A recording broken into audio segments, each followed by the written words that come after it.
Magandang buhay po sa inyo lahat. Welcome po muli sa ating vlog, mga kwento at aral mula sa Biblia.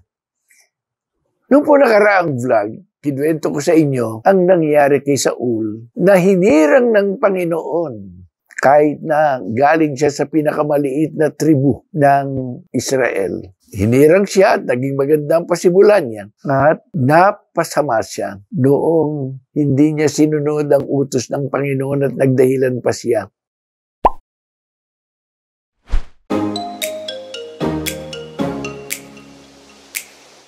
Sabi noon ni Samuel, mas natutuwa ang Panginoon sa pagsunod sa Kanya kaysa mga susunuging mga handog. Better obedience than sacrifice. Kanya dahil dito po, tinalikuran na ng Diyos itong si Saul at iniwan na siya ng Panginoon Diyos. Ngayon po, ang sumunod kay Saul ay si Haring David.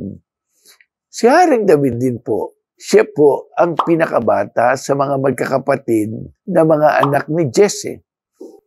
Noong utusan naman ng Panginoon na kanyang buhusan ng langis at tiranging maging hari ng Israel, itong si David.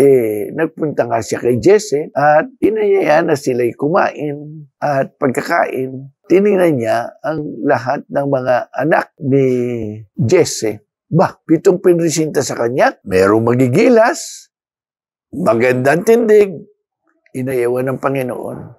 Ba't ang uli sabi ni Samuel, wala na bang anak ka? Meron pa po.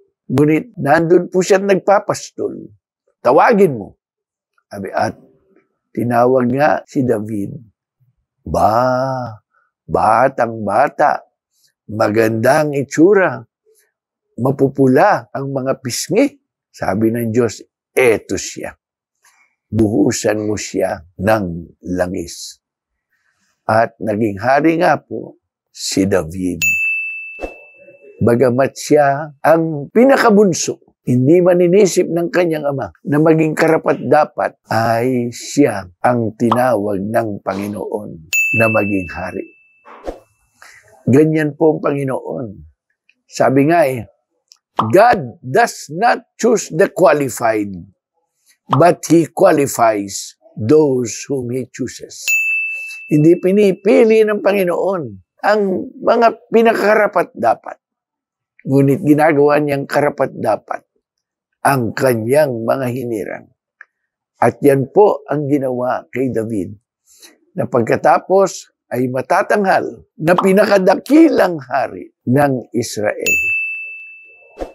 Sasabihin po siguro natin, hindi siya ang pinakarapat-dapat. Ngunit sasabihin ng Panginoon, oo, ngunit ako na ang bahala. Basta hinirang ko, bibigyan ko ng karampatang katangian at lakas.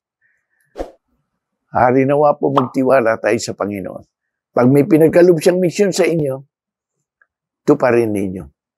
At siya ang bahalang gagawa ng paraan upang matupad ninyo ang misyong ipinagagawa niya sa inyo.